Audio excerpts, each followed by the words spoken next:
A car crash left Jordan Pierce half-blind and housebound.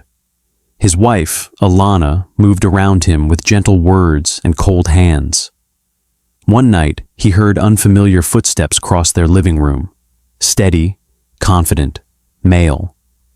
Weeks later, when his vision began to return, Jordan made a choice no one expected. He told no one, not even her. He would stay blind a little longer, long enough to learn what those footsteps were hiding.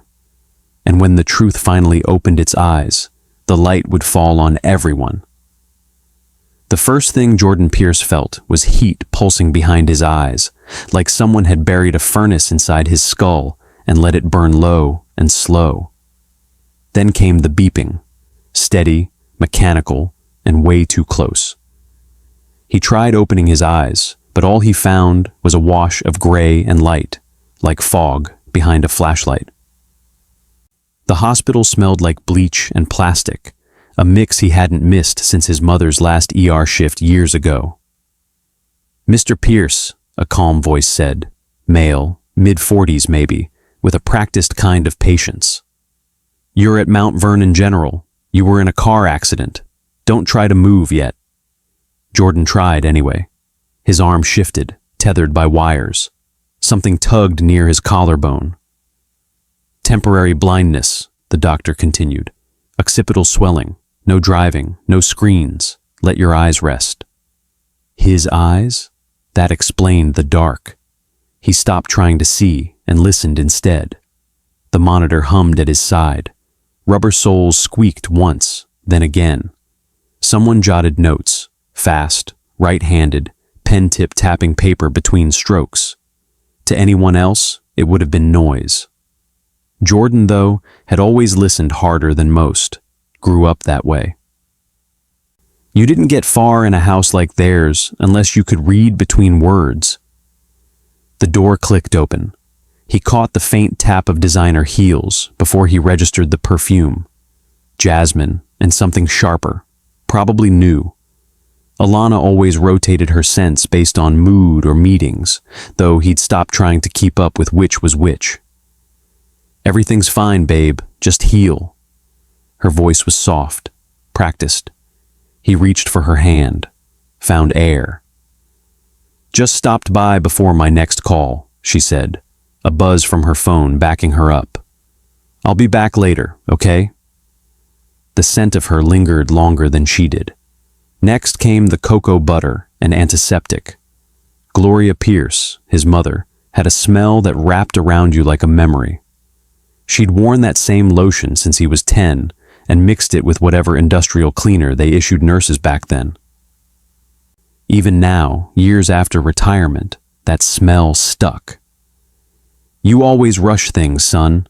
She settled into the chair beside him with a sigh that sounded like it carried a decade. "Now you rest, or I'll tape those eyelids shut." He could hear her scanning him. Her breath caught when it hit the IV drip, another when she spotted the bruising near his collarbone. Her fingers rustled the hospital blanket like she was tucking him in. She launched into questions he couldn't answer. What had the neurologist said about vision recovery? Any word on physical therapy? Was speech normal? Did he feel numbness? Jordan let her run through the list until the edge left her voice. That was how Gloria processed things. Talk until fear gave up and left. Weeks passed like that, quiet, blurry, slow. At rehab, they dimmed the lights and made him track sound. The doctor clapped once, twice, moving in a slow circle around the padded room. Jordan flinched the first few times, his body still expecting impact. "The right side slow," the doctor said one day, flipping on a desk lamp behind him. The light stabbed into Jordan's skull like a knife. "But you're mapping sound. That's good. Don't rush the light. Let your eyes rebuild the map." Jordan started counting things out loud. Each echo, each shuffle, each tap of the pen. If he couldn't see, he'd outlisten the world instead. When he got back home, Gloria had already transformed the condo. Rugs tacked down, corners cleared. lamps swapped for softer bulbs. His phone read everything aloud now, which felt strange until it didn't. "I'll manage," Jordan said, arms crossed at the base of the stairs. "Just need to learn the rhythm again." Gloria didn't argue.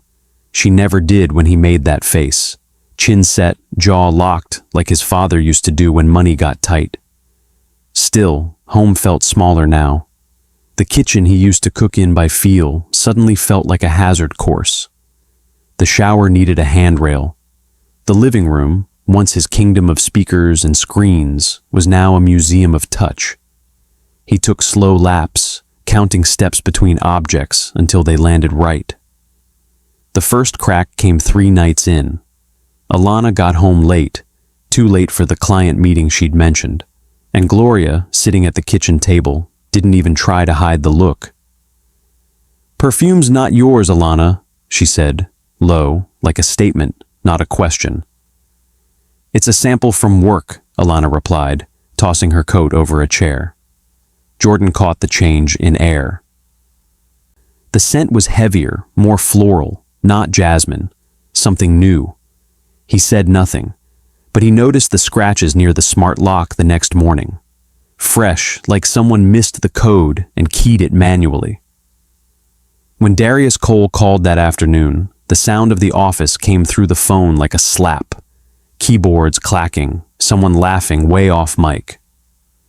"Focus on recovery, man," Darius said, voice casual but a beat too fast. "I'll send the new quote today. You don't have to worry." "I wasn't," Jordan replied, letting the silence hang long enough to hear Darius's fingers hit the spacebar 4 times in a row. Nervous tick. That night, Jordan lay on the couch with the air purifier humming and footsteps echoing somewhere in the hallway above. He replayed every voice in his head, the clipped tones, the fast exits, the cover stories that didn't quite line up.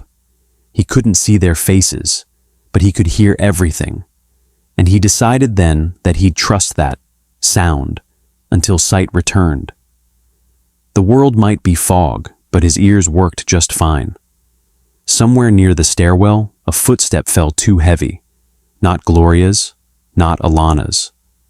The steady hum and those unfamiliar steps merged into one uneasy rhythm. Jordan counted 12 steps from the bedroom door to the hallway corner. He paused, tilted his head. 2 more to the railing. His cane tapped forward, rubber tip tracing memory against drywall and baseboard. The aroma of brewing coffee drifted from the kitchen, and faint sunlight pulsed behind his eyelids like someone holding a flashlight under skin. Step 13 caught the leg of a chair. The impact jolted up his shin. He swore under his breath, steadied himself, then shifted the chair back precisely 2 inches. He tapped again, clean this time. "Still blind," he muttered, breath catching in the quiet. "Still alive. Progress." Downstairs, Alana's heels clicked fast across hardwood. She moved like she was late for a runway, not a content shoot. The sound of her ring light collapsing into its case came next. Metal locking, plastic tightening, zipper drawn fast. "Babe," she called out, syrupy. "Gotta shoot downtown. Might run late." Jordan tilted his head toward the stairwell. "You need anything before you go?" "Nope," she chirped, kissing the air more than his cheek. Her perfume, vanilla and sandalwood, hit a second later. Gloria's voice carried in from the laundry room, low and pointed. "She's in a hurry for someone whose husband just lost sight." No reply, only the door shutting. Jordan heard the bolt click with too much precision. The next morning, the smart lock beeped again. "Battery's low," Gloria said, leaning in from the kitchen. "Not that tone," Jordan replied, pulling his phone from his pocket. "That's an access log update." He thumbed through the app's voiceover prompts, navigation slow but deliberate. 3 identical timestamps, each from different nights. Same method, card access. Same result, entry granted. He logged into his office server, toggled screen reading mode, and tapped into the building's remote sync. The same pattern showed up there. Quiet, repetitive, intentional. Not a glitch, Mom. He rotated the phone, held it to her. That's someone coming in. She sucked her teeth, but didn't argue. Later that afternoon, Darius Cole stopped by. Loud knock, no text. Citrus wood cologne hit the air first, strong and fresh. Darius always wore Tom Ford when he wanted to impress. Convenient detour, he said, stepping inside. Dropped by to bring some papers. His stride echoed, smooth, confident, equal weight on both feet. Jordan matched it to a rehab session 2 weeks back. Same rhythm. Darius had visited then too, watched him learn to move blind while pretending not to care. I'm handling quotes, Darius added, dropping the folder on the table. You just rest. Quotes? Jordan turned slightly toward him. We agreed to pause. Darius let the silence settle before flashing a laugh that didn't reach his voice. Just keeping the engine warm, man. That night, Gloria sat at the kitchen island, tablet in her lap, company inbox open. The screen reader kicked in, voice metallic. From CSEC Client Care. Subject, revised quote discrepancy, timeline breach, no prior approval. Jordan raised a hand. Stop! But I heard it. Tell them I'll review it when I can see again. Rehab the next morning felt different. Jordan had mapped the room in sound weeks ago, but now the doctor added steps behind him, unpredictable and sharp. Jordan turned before the heel hit the mat. Good reflex, Mr. Pierce, the doctor said. Caught that one early. He nodded. Heavy footfall, confident, rubber sole, like my business partner. At home, everything echoed sharper. Alana was out again, allegedly at a second shoot. Jordan stood by the fridge, letting the cool hum mask the stairwell. The light clicked off upstairs, too precise to be on a timer. A second later, a metal hinge creaked, low and slow. Ring light case. Guest room. A voice played faintly. Maybe a note, maybe not, Jordan whispered to himself. Same rhythm, same scent, not a dream. He logged the time in his mind. At 2:12 a.m., he stood by the window, city glow tracing his eyelids. A shape moved behind him. Gloria, probably. Her breath held as she checked in from the hall. He didn't turn. The light flickered once. Not enough to see. Just enough to remember what seeing felt like. The cane tapped twice as he stepped forward. Wait for the eyes to stabilize, he murmured. Wait for the timeline to close.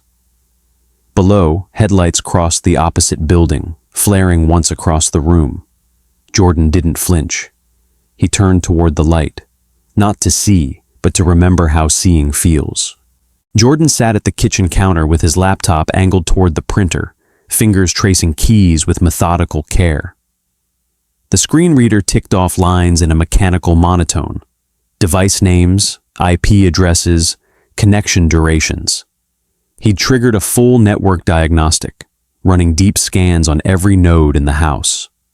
Normally, the charts would be visual, plotted in neat color-coded maps, but now they might as well be blank. Still, the data was there. He just needed to make it talk. Export CSV, he muttered, voice tight with focus. The printer hummed to life. Warm paper slid into the tray, still carrying the faint scent of toner. Jordan ran his fingertips across the headers. MAC address, host name, first seen, last seen, online minutes, SSID. Each row was a footprint, not site, but pattern. If I can't see the pattern, he said under his breath, I'll make it talk. A few nights in, a new entry caught him. Unregistered tablet. Connected at 10:43 p.m. Disconnected near midnight. Every single night. The SSID. Guest Alana, a private access point she'd created last week, allegedly for a live stream test. The MAC address didn't match her phone, tablet, or backup gear. Not any registered device in their house. He leaned back, hand resting on the counter edge. The modem beeped once under the refrigerator hum. "Same hour, same ghost," Jordan said quietly. Gloria interrupted his next audit with a folder, contractor paperwork she'd compiled since his fall. She prided herself on order. This time, one invoice was missing. "I swear I kept everything," she said, wringing her hands near the stove. "It's fine," he replied, scanning the folder by touch. "Gaps get people caught." He dictated a quick request to the contractor's office, asking for a digital copy. Within 10 minutes, a PDF hit his inbox. Voiceover mode read it line by line. Then came the lock. Smart lock tag, E08A4. Mobile key forwarded from Alana's admin app to an anonymous guest profile. Jordan pulled the cloud logs, browsed the metadata. 3 exact matches. Card access at 11:02 p.m. Open close within 6 minutes. The camera feed? A 15-minute blind spot, same timestamp each night. Nothing accidental. He didn't need to guess. He listed what came next. Request elevator lobby CCTV. Check Trey's studio timestamps. If Alana was filming, there'd be EXIF data in the uploads. He texted Rowe, his old acquaintance from college. Now Detective Mariah Rowe, Cybercrimes Division. Preserve lobby cam archive. Client, Pierce. Date range, last 3 weeks. Jordan sat back, tapping a pen on the countertop in steady beats. "Imperfection makes evidence honest," he said. The phone rang an hour later. Rowe's voice came through calm and clipped, backed by a low office hum. "I got your text. You really want to formalize this?" "I'm not placing mics in bedrooms," Jordan said. "No audio, no videos, just logs, timestamps, metadata. I know the line." "Good. Keep it verifiable. Metadata, not bedrooms," Rowe replied. "I'll draft a preservation letter. You'll need property management sign-off. I'll handle it." Next, Jordan backed everything up. Logs, quotes, screenshots, the invoice chain, onto an encrypted drive. Halfway through, the copy froze. System error. File corruption.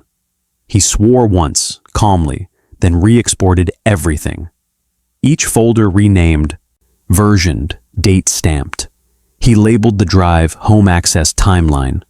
The LED blinked blue in the dark, silent but sure. "Facts," Jordan whispered, "need their own heartbeat." The next morning, Alana burst in from a brand shoot, voice bright, energy buzzing. "2 weeks," she said, spinning once in the entryway. "Brand deal locks in. Press, collabs. I'll be working with real agencies now."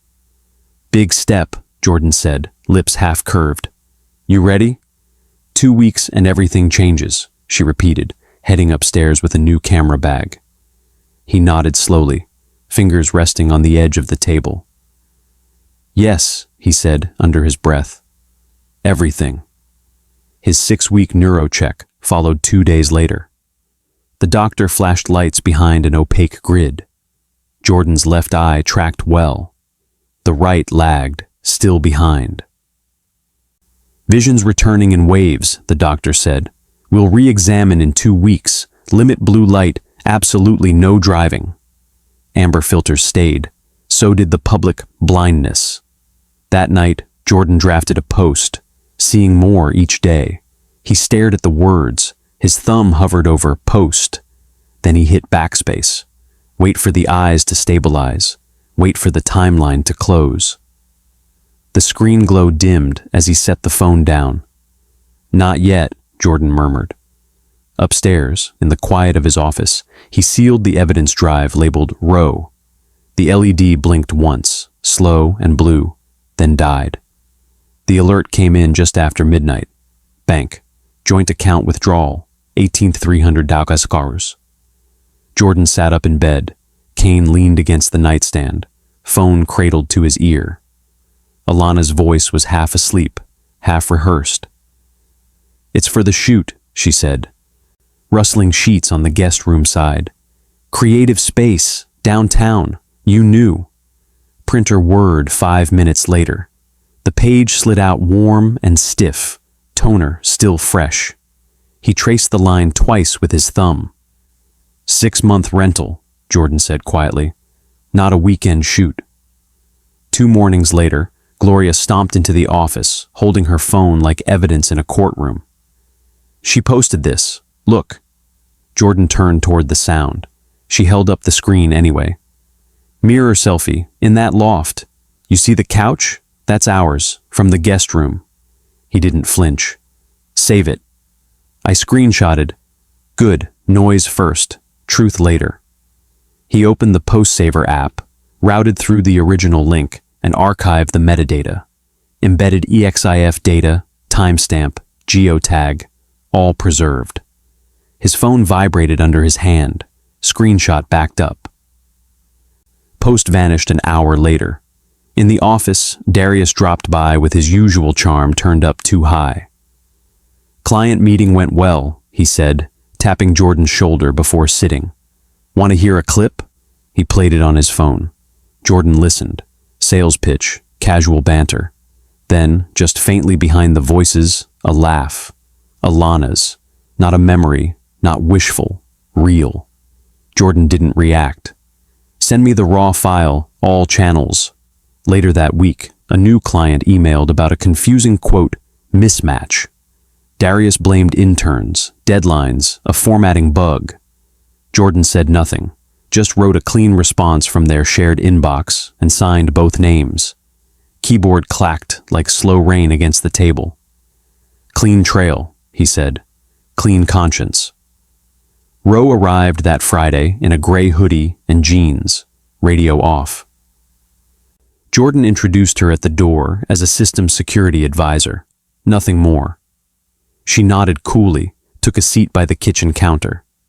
Alana walked in halfway through the meeting, brows raised. Didn't know we were hiring tech support. Jordan smiled without looking at her. Just routine backup protocols. He handed Roe the sealed evidence drive. She slipped it into her coat. Stay procedural, Mr. Pierce, she said under her breath. After Roe left, Gloria cornered him by the kettle. She's hiding things, she hissed. You let that woman live under our roof. Truth first, talk later, Jordan said, eyes steady. Let Roe do her job. That night, Jordan sat in the dark, voice reader dictating a new lease summary from their shared inbox. Landlord, confirmed. Term, 6 months. Alana, primary contact. The screen glowed too bright. He blinked hard, eyes aching. Voice mode, he said. The robotic voice repeated, lease term, 6 months. Confirmed, Jordan muttered. Dinner the next day cracked like glass under pressure. Alana barely touched her plate, eyes on her phone. Gloria cleared her throat pointedly. Your consultant said our router's strong enough for cameras upstairs. Jordan didn't blink. Alana glanced up. You trust gadgets more than people. Gadgets, Jordan said, cutting his steak. Don't lie. No one touched dessert. Back in bed, his phone vibrated softly on the nightstand. Family plan app. Incoming call. Darius to Alana. Jordan watched the timestamp roll into memory. Same night, same hour. Same number, he whispered. Same night. He opened his notes app, logged it with the rest. At 2 a.m., he drafted a post. Screenshots, timestamps, names blurred. Then he stared at the screen, thumb hovering. Backspace clicked loud in the silence. Procedure over noise, he said. He returned to the files, cross-checked Trey's studio booking with elevator logs. Found the missing 15-minute window, the last puzzle piece. The printer kicked in again. Pages came out cool. He laid them on the desk. Timeline closed, Jordan said. He sat alone, desk lamp casting a low circle of light. The sealed drive glowed beside his cane. He whispered, 2 weeks. Outside, the first drops of rain tapped the window. Soft, steady, the sound of everything about to break. Jordan sat still, screen reader whispering through rows of file names and timestamps. The evidence drive was nearly full, and tonight was its final audit.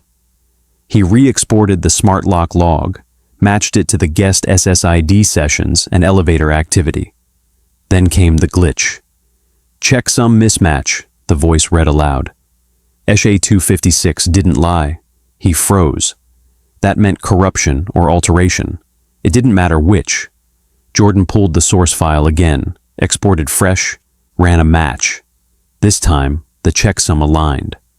Printer hummed to life, warming the room with the smell of plastic and heat. He laid out a 3-track chart, smart lock entries in one column, guest Wi-Fi activity beside it, elevator pings in sync. His fingers ran across each printed line. "Facts have to match themselves," he said softly. Roe called an hour later. "Building manager confirmed hallway-only cams. No inside unit feeds," she said. "Footage is preserved under request. They want written assurance of scope." Jordan nodded to the speaker. "Scope's clear." "You're covered," she added. "Footage locked and logged. Reference noted. Case 24317A. Gloria cornered him in the kitchen after the call, arms crossed, lips pursed. "She's your wife, Jordan. Whatever she's doing, it can end quietly." Rain ticked soft and even against the window. "I'm not burning bridges," he said. "I'm locking doors." Alana packed that afternoon. New suitcase, new jacket, shoes still tagged. Her energy was too tight, too ready. "I'll be back tomorrow," she said, grabbing her keys. "I could come," Jordan offered. "We'll take a taxi, or I'll book one for both." She waved it off. "You need rest." "It's just press stuff." Her car pulled away, exhaust thick in the rain-damp air. "I'll be ready," Jordan said, behind the closed door. Later that night, Darius sent a work text. Attached was a selfie, him inside the condo. Wrong background, wrong hour. The messaging app had scrubbed the metadata. Jordan forwarded it to Roe anyway. She replied within minutes. "Need original file or host server timestamp. I'll request." Phone hummed once more on the table. "Now the timeline speaks," Jordan whispered. The next day, Roe returned. She checked the evidence drive in person, noted the tape's edges lifting slightly from kitchen humidity. "We reseal it," she said. "New marks, fresh timestamp." They signed the corner in permanent ink. She wrote the intake number beneath, 24317A. "Chain stays unbroken," Rose said. Jordan nodded. At the clinic, the doctor ran his routine. "Vision stable," she said, "but stay cautious. Amber lenses, no night driving." The tinted filter turned the room gold. His eyes ached faintly, but held steady. "You're healing," the doctor said. "Stay disciplined." That night, Jordan typed out a categorized evidence list. Log files, screenshots, invoice threads, digital leases. He added hashes for every folder and sent the full document to Roe. The upload dragged, bar crawling across the screen, frame by frame. He didn't rush. Mouse clicked once. The sound echoed like a lock sliding into place. "Procedure complete," he said. The door opened 2 hours later. Alana stepped in, rain on her coat, umbrella dripping. Her perfume clung heavier than usual. "Trip went great," she said, unpacking fast. "Everyone loved the shoot." Jordan leaned on the kitchen doorway.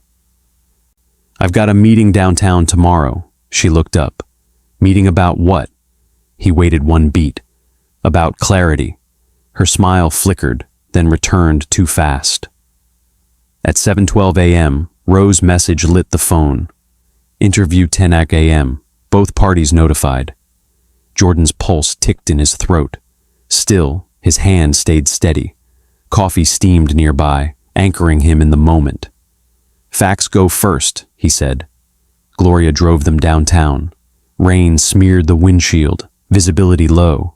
Jordan said nothing, envelope pressed flat beneath his coat. Gloria glanced at him as red lights reflected on the dash. "Keep your calm," she said. "That's the plan," he replied. They pulled up in front of the station. Jordan stepped out, pulled the envelope tighter under his flap. The station's glass doors gleamed under drizzle, every drop a timestamp. No crowd, no drama. Only the rhythm of wet pavement beneath his steps as he walked in. Interview room 3 smelled antiseptic and tension. The clerk cleared her throat. Recording begins now. Case number 24-317A. Each party consents to audio and video record. Time, 10:00 a.m. Jordan's cane clattered softly as he folded it and tucked it beside the chair. He settled in, amber glasses shielding his eyes. Across the small table, Rose sat with a binder, her posture calm but alert. She leaned closer so only he could hear. Work session, not trial. Alana entered from one door, Darius from the other. They paused mid-step, each avoiding the other's gaze. Chairs scraped. Each signed the attendance sheet quietly. Jordan said nothing. His breathing slowed, controlled. Rose cleared her throat. We'll proceed by category. She opened the sealed drive, read-only mode, and navigated to the caption edit history. The projected log showed every cut, reorder, timestamp, and hidden revision to Alana's social posts. Alana's expression flickered. "That's how I manage brand voice," she said softly. "Creative workflow." Rose scrolled. Hidden lines revealed changes that altered sequence, reframing statements of time and presence. "Edits changed event order," Rose announced. "Logged." Her voice was neutral, precise. Jordan's pulse steadied. That file had aligned with his audit in Part 3 and Part 4. Rose moved on. Category 2, financial record. A transaction ledger flashed. Recurring ACH payments to the condo landlord. Same account, same sum, for 6 months. Alana's voice cracked. "I only used it weekends." Jordan raised his head. Voice quiet, but firm. "Same account, same date, same amount." Under the fluorescent lights, the hum felt louder, as though the room itself listened. Category 3, smart lock plus network logs. The chart displayed tag 08A4, guest access, and guest SSID entries. Rose queried router config histories, overlapping lease creation times. Darius shook his head. "Probably a glitch," he said. Rose replied, "Entry verified, continue." She emphasized threshold. She toggled metadata display. Times, source IPs, access methods. Rose brought forward Category 4, image metadata. The screen showed a photograph posted to social media, mirror reflection, condo decor matching theirs. EXIF timestamp matched the 15-minute gap in Jordan's camera record, as first exposed in Part 3. Darius tried. "The app strips metadata when files are sent." Rose clicked to Trey's signed statement and the original server file download. "Source intact, timestamp stands." A faint hum of the projection flickered in the silence. Next, Category 5, external logs. Elevator and building management logs appeared, matched with the preservation letter Rose had secured. See Part 3. Emails from the manager confirmed CCTV hallway scope only and compliance with preservation requests. Darius repeated, "Still so much coincidence." Rose placed her finger on an email header. "Official copies received." She said firmly, "Coincidence withdrawn." Every piece of noise in the room fell away. Pen caps clicked, fabric shifted. Rose then looked at both Alana and Darius. "Now I'd like each to recount February 12th, 10:45 p.m. Alana swallowed. "I was home," she said, voice brittle. "Editing, lights off, my phone was down." Darius's jaw tightened. "We left the site late, we finished around 11. I didn't see her that night." Rose tapped her pen. A single click broke the silence. Statement conflict logged. Jordan remained still, internal pressure unwritten. Rose asked Jordan in that courtroom hush, "Mr. Pierce, what result are you seeking here?" He steadied himself with a breath. the memory of Part 5 audits anchoring him. Legal order, not punishment. His fingers brushed the table's edge. The room exhaled in that moment. Ro nodded and began her summary. She spoke category by category: social media, finances, locks, metadata, external logs, tying each to the sealed drive's chain of custody. She issued the civil notice under case number 24317A. Jordan signed each document, hand steady. Ro's tone softened. Interview complete. Copies will follow all parties. She then opened the drive per the log, made a forensic copy, resealed it, and affixed a new evidence tag. The tape crinkled under pressure. She pressed until it held. The seal crackled, then stilled. Chain verified, case closed for now, Ro said. Jordan stood. He heard his shoes scuff softly against the floor. He walked past the table, past Alana and Darius, into the hallway. Outside the interview room, Gloria waited under a silver umbrella. Rain droplets caught in low light. Jordan stepped into the corridor, pulling off his amber glasses. Light struck his eyes, sharp but less painful than past weeks. He squinted deliberately, not in discomfort, but in recognition. Rain faded to mist, footsteps echoing around them. Jordan's world shifted, stripped of illusion. The glass doors ahead glinted under overhead lights. He walked forward, purposeful, upright, resolved, and seeing not yet with perfect clarity, but finally without shadows. The ride home from the station was slow, but not heavy. Rain traced soft lines across the windshield. Gloria glanced sideways at Jordan every few minutes, searching his face for any crack in the calm. He didn't offer one. "You did what's right," she said finally. He turned his head slightly. "Not right, necessary." Wipers clicked again. No one spoke after that. The silence held. The next morning came with headlines, not closure. At 8:07 a.m., Alana's PR team posted a story and email blast. Pause collaboration, citing stress and mental wellness. No admission of wrongdoing. News aggregators ran the same line. Influencer pauses collaboration. Mid-launch, Jordan watched 10 seconds of coverage, then powered off the TV. Steam curled from the untouched coffee at his side. "I won't be another comment," he said to no one in particular. His work inbox overflowed. Notes from peers, 2 from old clients, 1 from an investor asking pointedly, "Did you involve user metadata?" One major client required clarity on the methods used. Jordan opened a new doc. He titled it Disclosure and Discipline, Case 24317A. He outlined 2 pillars. 1. All logs were metadata or access logs, no content or surveillance. 2. Chain of custody was maintained, sealed with verifiable hashes, filed through public systems and third-party oversight. The keyboard tapped with clean, purposeful rhythm. "Facts stay facts," he said quietly, "even when people shake." At 4:13 p.m., a mutual termination letter from Darius arrived via encrypted email. A 14-day handover schedule was attached. No apology, no excuses. The board asked Jordan to review client-side repositories for data conflicts. He replied with 1 line, "Acknowledged," then printed the exit contract. Clean trail, new start. His attorney called the next day. No fault civil settlement accepted. There'd be no criminal charges filed. Media questions had increased, especially around CCTV and device logs. Jordan approved a short, neutral statement. Data scope was lawful, civil resolution reached. File, number 24317A indexed. No comment further. Later, Ro called.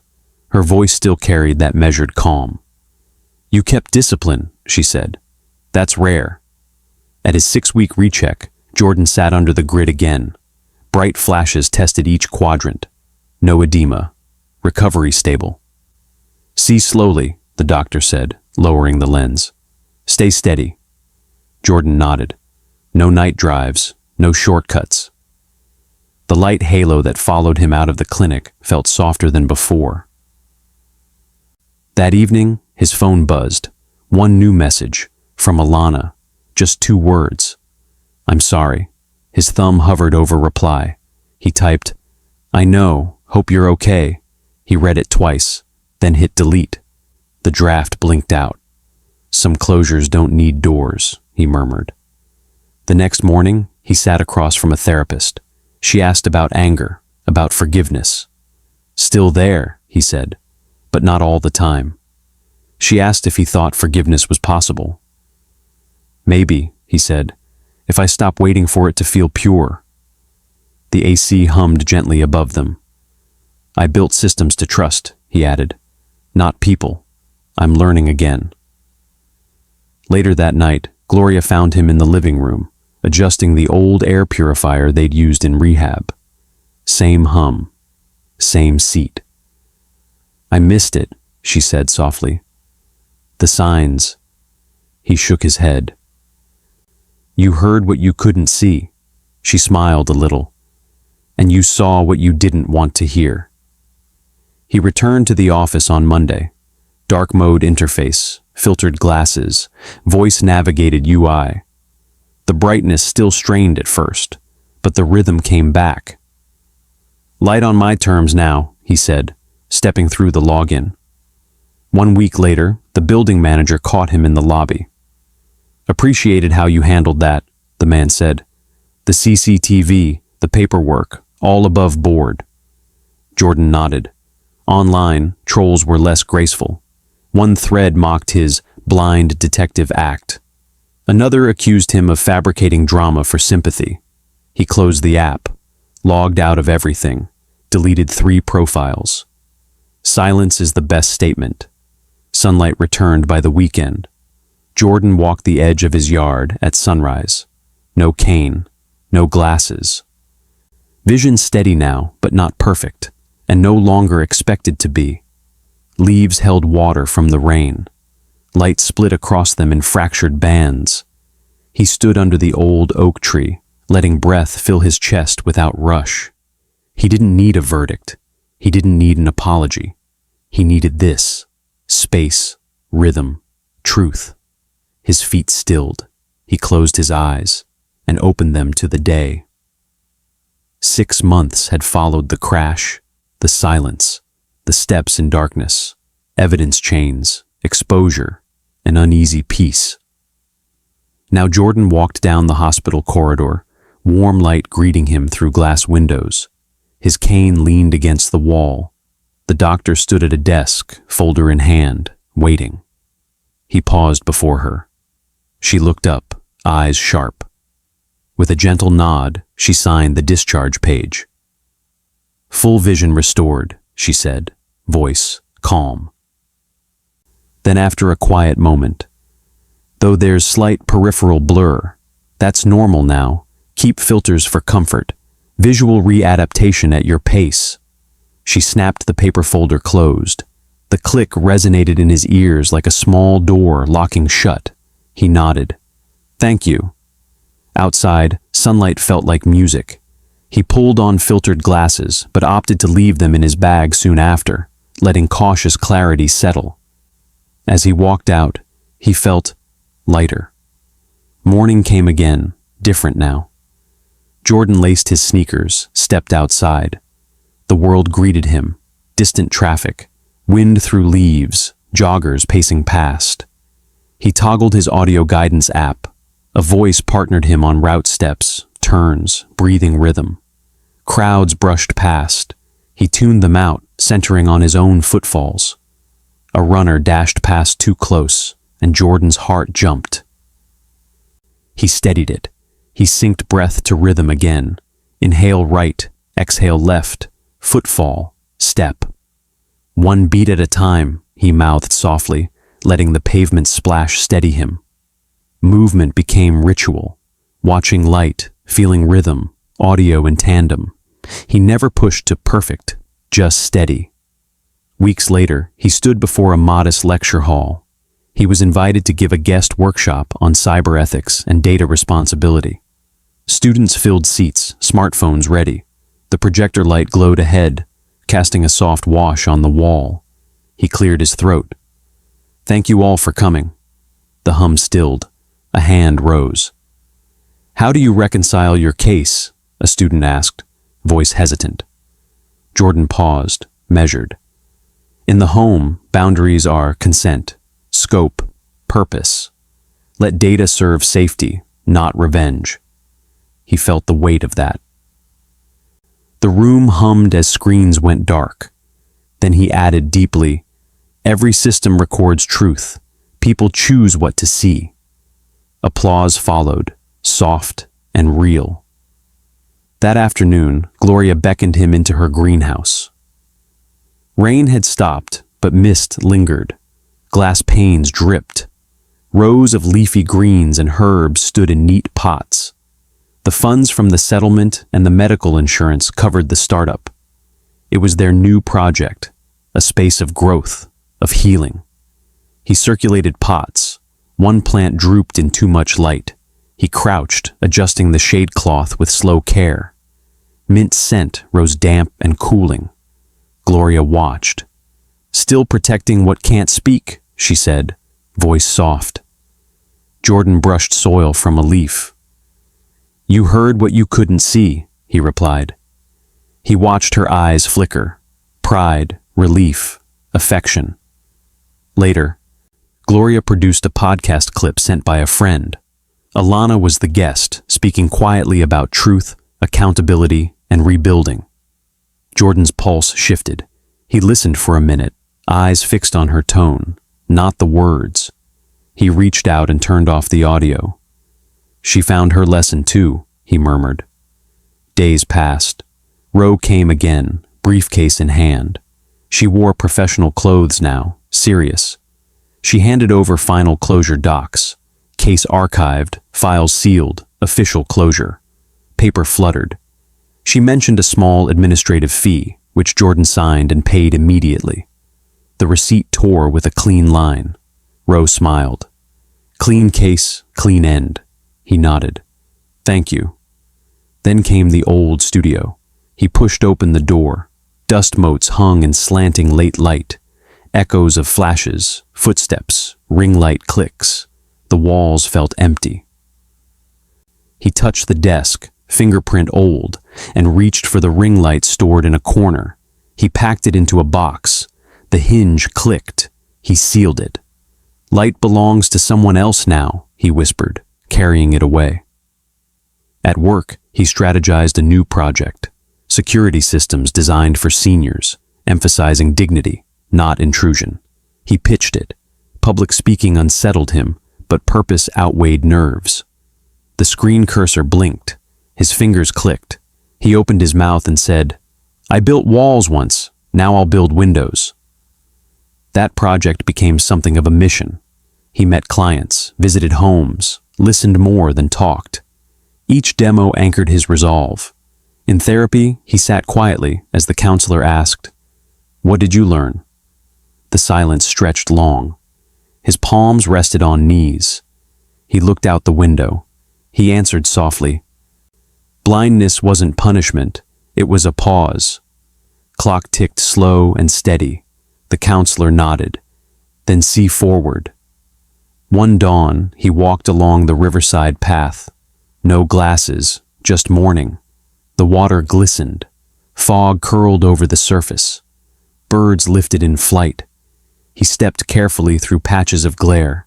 His eyes blinked. He let them adjust. Warm light spread across his face and shoulders. "Seeing hurts less when you've earned it," he thought, breath cooling in his chest. Later, he walked into a hospital clinic quietly. He greeted nurses, handed in documents. He gave an envelope anonymously, medical records wrapped in writing, to the Vision Rehab Center.